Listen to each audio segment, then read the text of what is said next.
dunia. Tapi ingat, suatu saat kau kan meninggalkannya.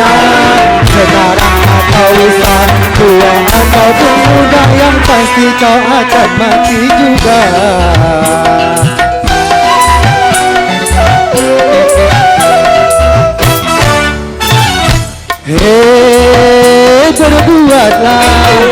Berbuatlah apa yang engkau suka. Tapi ingat, semua itu kan ada balasannya. Lurus ataupun berbalik, semua kembali padamu juga.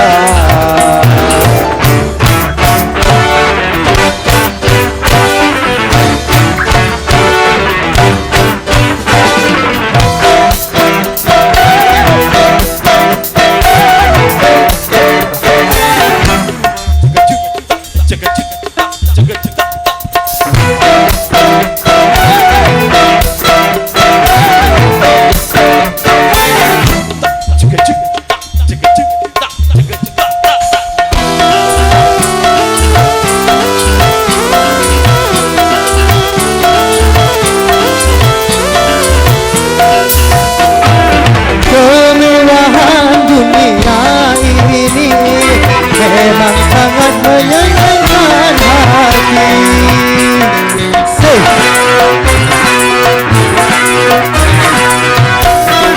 Tapi kesenangan dunia penuh dengan tipuan belaka.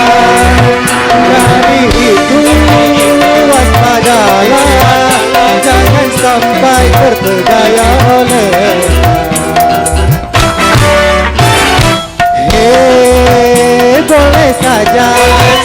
Boleh saja kau cintai dunia.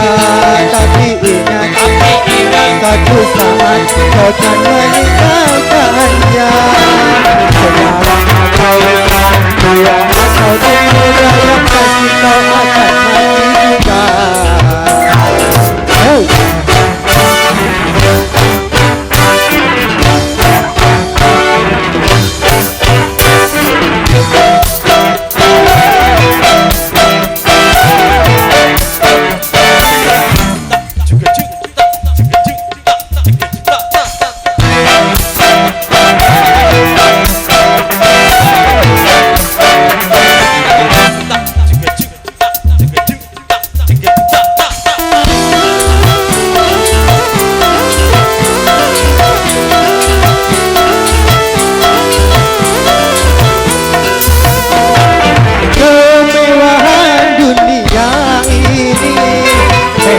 Sangat menyenangkan hati.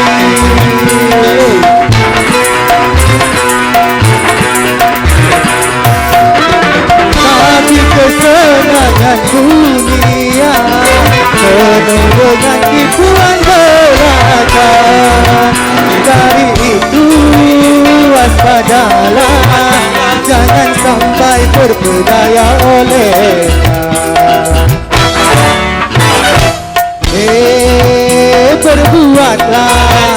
Berbuatlah apa yang engkau suka. Tapi ingat, semua itu kan ada balasannya. Baik ataupun jahat, lurus ataupun sesat, semua kembali padamu juga.